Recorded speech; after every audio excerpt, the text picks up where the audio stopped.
सस्नेह नमस्कार. आदरणीय प्रधानमंत्री मोदी साहेब, 500 आणि 1000 रुपयाच्या नोटा तुम्ही बंद केल्यात. निर्णय खूप चांगला आहे. आमचं काही दुमत नाही, कारण आम्हाला कुठलंही भय नाही त्या बाबतीत. भय त्यांना आहे ज्यांनी घुसखोरी केलेली आहे, ज्यांनी भ्रष्टाचार केलेला आहे, ज्यांनी काळी माया जमवलेली आहे.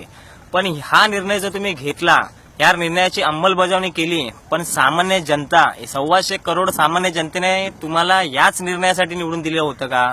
इतरही आणखीन प्रश्न आहेत. अर्थक्रांती घडणार आहे, परंतु आज सामान्य जनता रस्त्यावरती उतरले. एटीएमच्या बाहेर, बँकेच्या बाहेर केवढी गर्दी आहे. तुम्ही प्रत्यक्ष जाऊन बघा ना जरा तरी. तुमचे आमदार, तुमचे खासदार, तुमचे नगरसेवक एवढ्या शासकीय सुविधा घेतात. हे कोणाच्या पैशाने? हे आमच्या पैशाने घेत आहेत. हे तुम्ही लक्षात घ्या. तुम्ही 15 वर्ष गुजरातचे मुख्यमंत्री होतात.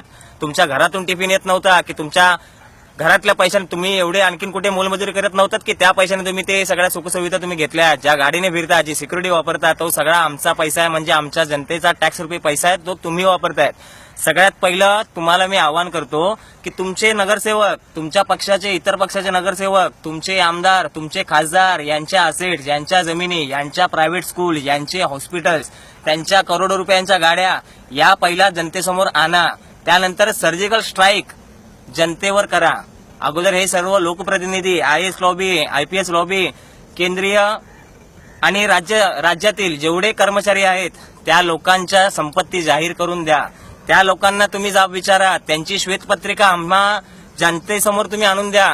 त्यानंतर मग या सर्व गोष्टी करा ना. आज सामान्य माणसाला एवढा त्रास होतोय. ज्यांच्या घरामध्ये लग्न कार्य आहेत त्यांनी रद्द करावी. आज सामान्य माणूस आजारी पडला, त्यांनी पैसे कुठून भरावे, त्यांनी त्यांच्या गोळ्या कुठून घ्याव्या, त्यांच्या मेडिसिन्स कुठून घ्याव्या. विद्यार्थी इतर राज्यामध्ये कुठे जात असतील, कुठला प्रोजेक्ट करायचा असेल, इतर कुठल्या परीक्षा आहेत, त्यांची फी भरताना त्यांची किती प्रॉब्लेम होत आहेत. आज पगार भेटत नाहीत. सर्वसामान्य लोकांना त्रास होतोय ना. तुम्ही आम्हाला कशाला विटेस धरता? अहो, तुम्हाला करायचं तुम्ही करा. 15 वर्ष 50 वर्ष आणखीन सत्ता भोगा. आम्हाला त्याच्याशी काही लेनदेन नाही.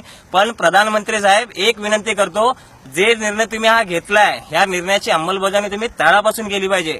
आज तुम्ही जिल्हा बँका सुद्धा बंद करतायत महाराष्ट्राला शेतकरी करणार काय? बियाणं, पेरणी, बाकीच्या आणखीन ज्या कुठल्या शेती उपयोगीची सामान आहे ती घेण्यासाठी पैसा नाही. तालुक्याला जायला बसमध्ये जाताना सुट्टे कुठून आणणार? 2000 रुपयाची नोट कुठून घेणार? आणि त्या 2000 रुपयाची नोट घेऊन करणार तरी काय? आम्ही तरी काय करायचं 2000 रुपयाची नोट घेऊन? त्यामुळे मी तुम्हाला सांगू शकतो, ही माझी पर्सनल भावना आहे. आणि हा एक विचार आहे की याचा कुठेतरी तुम्ही पुन्हा एकदा विचार करावा. आणि जे तुम्ही टाइम लिमिटेशन देताय की 11 तारखेपर्यंत, 14 तारखेपर्यंत, त्यानंतर पुन्हा परत सांगणार की आणखीन 10 दिवस घ्या, मला 50 दिवस द्या, हे तुमची नाटके आहे. तुमचा सर्जिकल स्ट्राईक, जे पॉलिटिकल जे तुम्ही स्टंट करताय, हे तुम्ही बंद करा.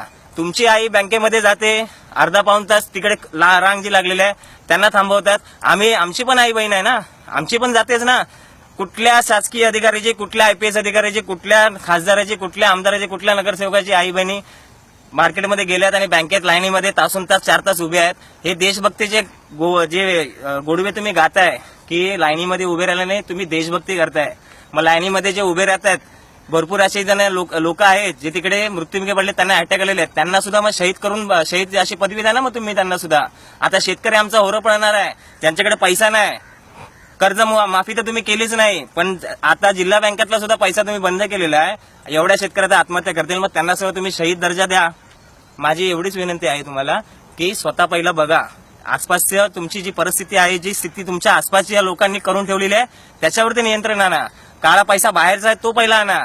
तुमच्या आसपासचा जो पैसा आहे, 1 करोड तुमचे शासकीय पदाधिकारी आणि एवढे केंद्रीय मंत्री जे आहेत, जेवढे पदाधिकारी आहेत, राजकीय नेते आहेत, त्यांची संपत्ती गोळा करा पहिली. त्यानंतर मग आमच्या बाकीच्या राहिलेल्या 125 करोड जनतेवर ते सर्जिकल स्ट्राईक करा. आमच्या खिसाचा तुम्ही माप घेऊ नका. हा उद्रेक तुम्हाला कुठेतरी भारी पडणार. या माध्यमातून तुम्हाला सांगू शकतो की कुठेतरी विचार करा आणि या निर्णयाची अंमलबजावणी पुन्हा एकदा कुठेतरी करून द्या आणि या जनतेला वेठीस धरू नका.